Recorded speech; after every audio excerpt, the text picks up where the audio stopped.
Olá, meu nome é Edra, eu sou professora da Escola de Nutrição da Universidade Federal do Estado do Rio de Janeiro e também professora do Programa de Pós-Graduação em Alimentos e Nutrição e responsável pelo Laboratório de Bioativos. O Laboratório de Bioativos teve a oportunidade de trabalhar no projeto institucional denominado Observatório Fluminense de Políticas Públicas em Defesa da Pessoa com Deficiência, onde foi feito um mapeamento geográfico e um censo das instituições do terceiro setor no estado do Rio de Janeiro.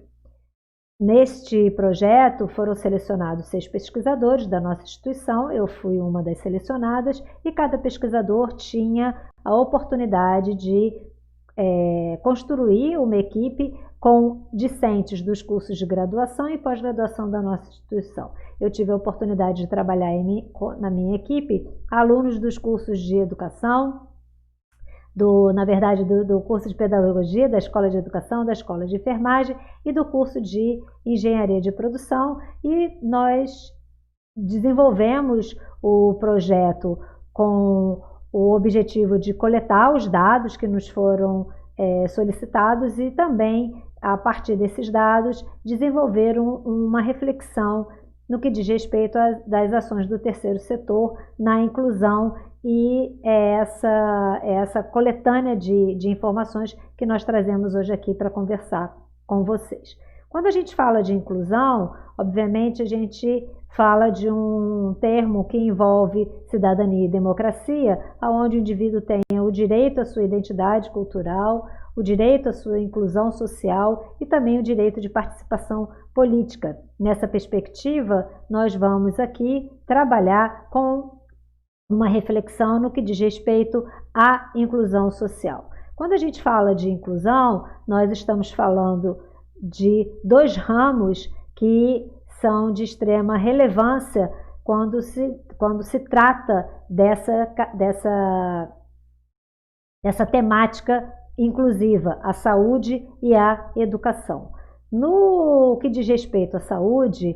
todos sabem que na Constituição Federal está estabelecido que a saúde é um direito de todos e é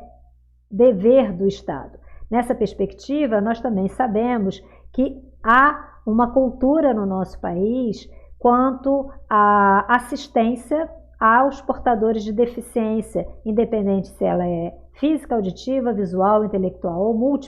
múltipla, aonde essa assistência está mais associada à caridade do que efetivamente ao direito e ao dever do Estado em oferecer essas ações. Em 2012, a Portaria 793 estabelece uma rede de cuidados para as pessoas com deficiência no âmbito do SUS, definindo assim a construção de centros especializados em reabilitação, os chamados SER, e nós sabemos também que a demanda do país, ela acaba não tendo a possibilidade de ser atendida por esses centros, e com isso, no atendimento para essas pessoas, no atendimento à saúde, no que diz respeito ao processo de reabilitação e à saúde inclusiva, nós temos as ações que são desenvolvidas pelas instituições do terceiro setor. A realidade aqui no estado do Rio de Janeiro, que já traz para a gente uma reflexão, é quanto ao que nós temos de informações disponibilizadas nos sites do governo do estado em relação a essa rede de atenção à pessoa com deficiência, e também no site da Prefeitura do município do Rio de Janeiro. Como vocês podem ver, no site da Prefeitura, especificamente do site da Secretaria Municipal de Saúde do Rio de Janeiro, são identificados 45 pontos de referência dessas redes de cuidado, divididas em 5 tipos de SER e com 20 tipos de serviços especializados. Quando se observa o site do governo, a gente encontra informações apenas em alguns dos municípios do estado, e chama também a atenção que o próprio município do Rio de Janeiro apresenta informações de uma quantidade inferior ao que está demonstrado no site da Prefeitura. E aqui cabe uma reflexão da importância desses dessas diferentes hierarquias governamentais trazerem informações similares em seus sites, pensando que o cidadão vai buscar essa informação para que ele tenha segurança do que ele está observando. Junto com isso, onde a gente verifica que nesse quadro, nessa realidade que se apresenta no nosso estado, onde nós temos poucos centros e poucas regiões atendidas com esses centros especializados, obviamente é de grande importância a aliança do governo com o terceiro setor, especificamente as instituições filantrópicas. Nessa perspectiva, nós estamos aqui falando no aspecto da saúde inclusiva, da garantia na oferta integral de serviços de saúde para pessoas portadoras de deficiência, visando assim uma qualidade de vida compatível para que haja efetivamente a reabilitação, onde esse termo envolve um conceito de saúde mais amplo, englobando assim um bem-estar físico, psíquico e social. Quando nós falamos da inclusão associada à educação, nós devemos lembrar o que a educação o que se espera com a educação. Então se espera a formação de cidadãos capazes de conviver em sociedade de forma respeitosa e solidária. E nesse sentido, a educação especial ela é uma modalidade de ensino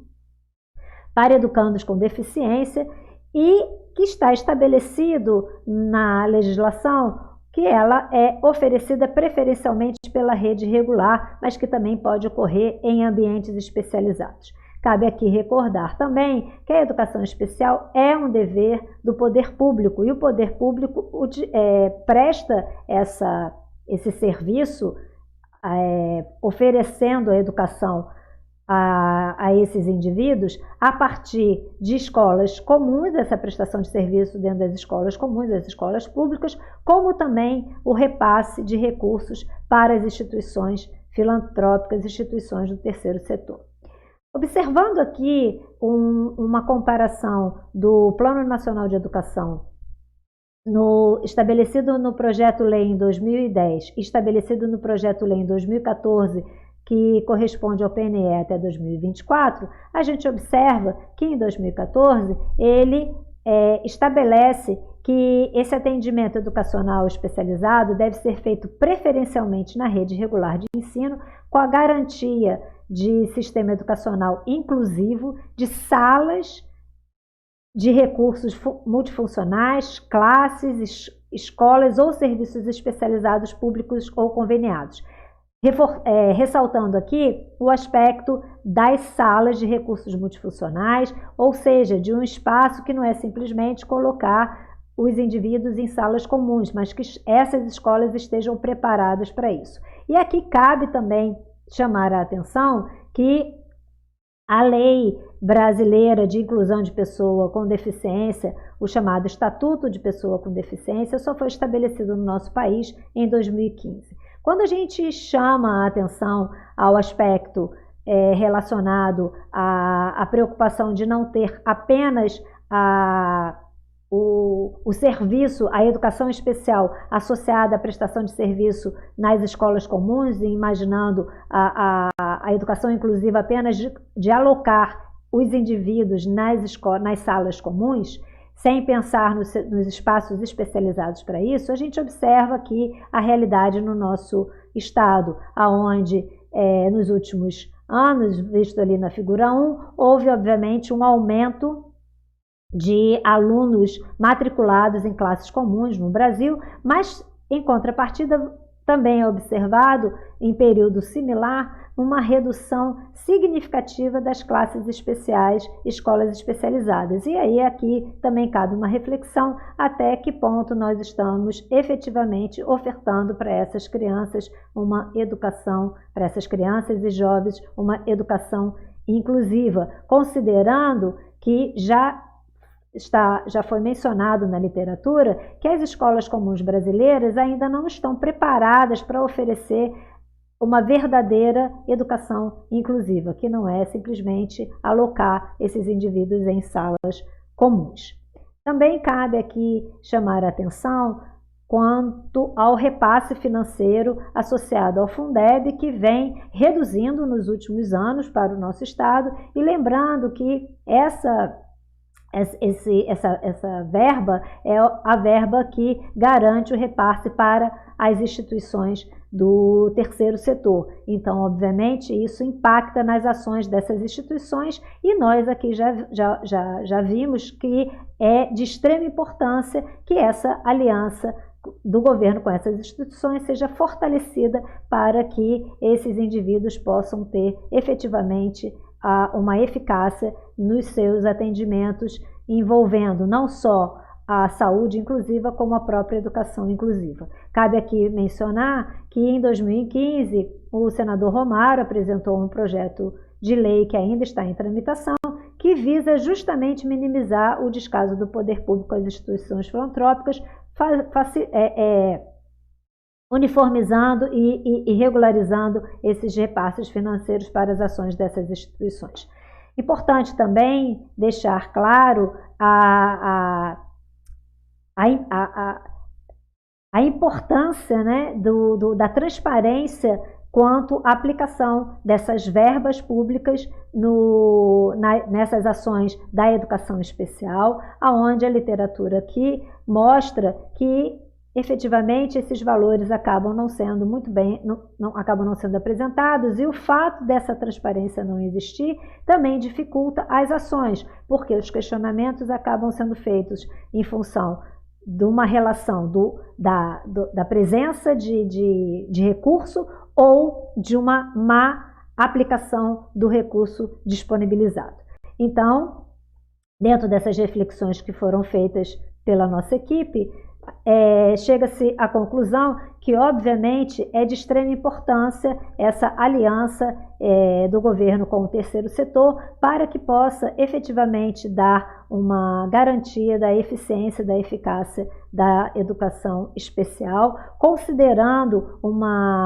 um fortalecimento dessa aliança, mas com bastante clareza, organização e padronização no planejamento dessa aplicação financeira e, consequentemente, da educação especial inclusiva. Muito bem, na sequência, nós vamos apresentar aqui alguns dados que foram coletados durante o projeto, pelo censo que foi aplicado. E aqui, como nós já mencionamos anteriormente, a grande dificuldade que existe nas informações veiculadas pelos sites governamentais. Então, aqui, só para mostrar para os senhores, isso é um alerta no sentido de haver uma uniformidade de informações, porque aqui nós tivemos, no início do projeto, selecionando as instituições que iriam participar, então foram selecionadas as instituições pelo site do IPEA, e quando fomos buscar informações adicionais para contactar essas instituições no site da Receita Federal, já que o site do IPEA não trazia informações básicas quanto endereço, telefone, no site da Receita Federal, grande parte dessas instituições eram instituições inativas, o que significa que se o indivíduo vai buscar essa informação a partir de um site, ele acaba, às vezes, não conseguindo efetivamente ter o acesso a essa instituição pelo fato dela estar inativa. Muito bem,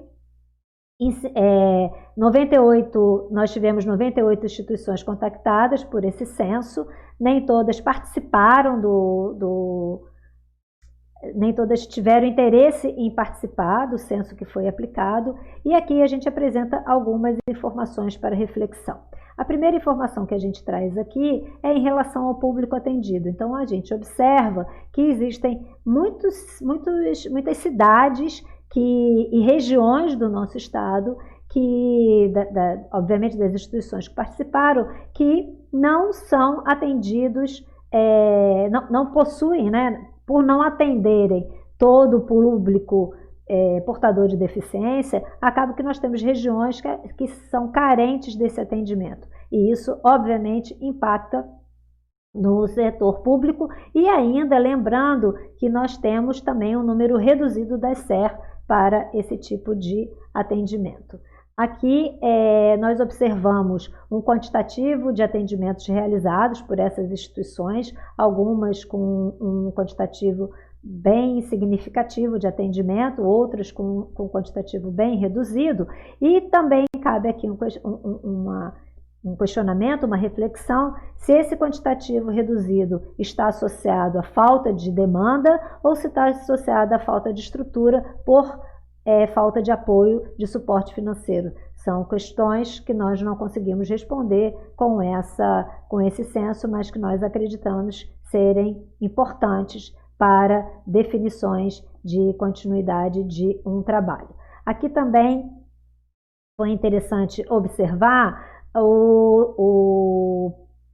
quadro profissional dos indivíduos que atuam nessas instituições. Obviamente, nós observamos aqui um maior quantitativo de voluntários, que era de se esperar em função do perfil dessas instituições, mas cabe relembrar que aqui, na verdade, cabe ressaltar que o nosso país ainda é um país que precisa ter uma cultura de voluntariado, porque isso não é uma cultura para o nosso país, o quantitativo de voluntariado é muito restrito. E também chama a atenção aqui um quadro da ausência de profissional contratado com deficiência na maioria das instituições que são instituições que oferecem serviço para este público. Na sequência, também foi avaliado se essas instituições atuavam especificamente no estado, no município onde elas se situam, ou se elas tinham ação em outros municípios e também em outros estados. E a gente observa, obviamente, que algumas instituições, elas oferecem serviços para outros municípios e estados. Aqui cabe também uma grande reflexão a respeito disso, porque pode-se entender que isso supre as necessidades daquela região, daquelas cidades, mas o indivíduo que necessite de uma reabilitação 2, 3 vezes por semana e tenha que ter um transporte, mesmo com apoio do governo, mas esse transporte que leve 2, 3 horas diárias só de ida, é realmente extremamente desgastante para a continuidade de um atendimento de qualidade. Então, é bem interessante refletir e sonhar e querer que esses municípios tenham um centro especializado ou atendido pelo governo ou atendido pelo terceiro setor com o apoio do governo para aquele município, entendendo também que isso pode ser feito, obviamente, em correlação ao quantitativo de indivíduos no município, mas que permita que aqueles indivíduos sejam atendidos sem haver um deslocamento de longo percurso para este tipo de atendimento. Também foi trazido uma reflexão a respeito das fontes de recursos e, obviamente, a maioria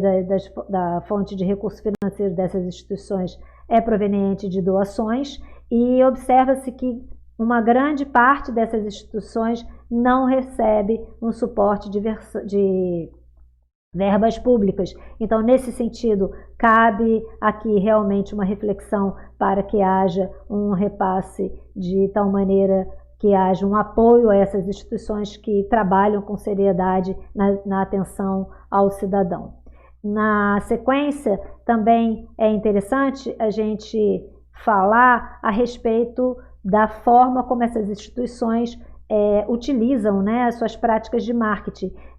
Principalmente pensando que o indivíduo pode, assim, a pessoa pode querer buscar o serviço de alguma dessas instituições e não conhecer aonde essas instituições estão, quem são essas instituições. A maioria das instituições analisadas apresenta redes sociais, mas também nós observamos que grande parte dessas redes sociais refletem apenas as atividades que são dadas no local. Então, por exemplo, algumas dessas redes sociais às vezes nem indicam um telefone de contato, o que significa que a pessoa que se quiser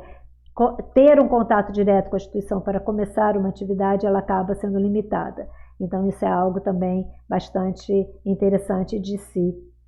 pensar. Então, nesse sentido, nós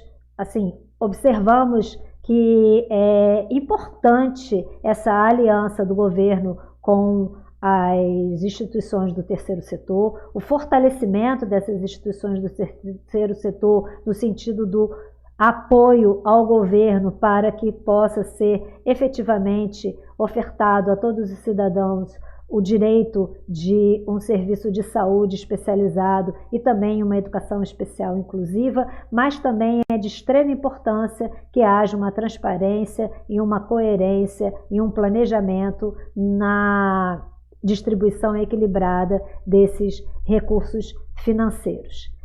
Assim, eu concluo a minha palestra aqui, apresentando a equipe que esteve trabalhando comigo nesse período, as alunas da Escola de Educação Juscelene Pontes e Maélia Galdino, a aluna da Escola de Enfermagem Camila Rezende e a aluna do curso de Engenharia de Produção, a Natasha Saad, e nós também tivemos a oportunidade de ter conosco por alguns meses a discente Lorena Galhardo, mas que depois se afastou da nossa instituição. Então eu quero aqui registrar a minha gratidão à minha equipe, que me ajudou a conhecer um novo mundo, que não é uma área que eu trabalho diretamente, então foi uma oportunidade extremamente rica, e eu agradeço muito o empenho da minha equipe para que a gente pudesse produzir os dados que foram apresentados aqui de uma forma bem resumida para os senhores, e também faço aqui um agradecimento a toda a equipe de pesquisadores pelo trabalho que nós desenvolvemos nesse período de grande aprendizado para todos nós, e um agradecimento especial ao professor Luiz, que foi o coordenador desse projeto. Também apresento aqui para vocês as referências que nós utilizamos para o desenvolvimento dessa palestra, e estamos sempre à disposição para eventuais comentários, dúvidas. Só deixe um like e qualquer coisa entre em contato pelo nosso canal, que a gente tira dúvida e apresenta o material que vocês possam ter interesse em utilizar. Ok? Até a próxima, tudo de bom. Grata, tchau!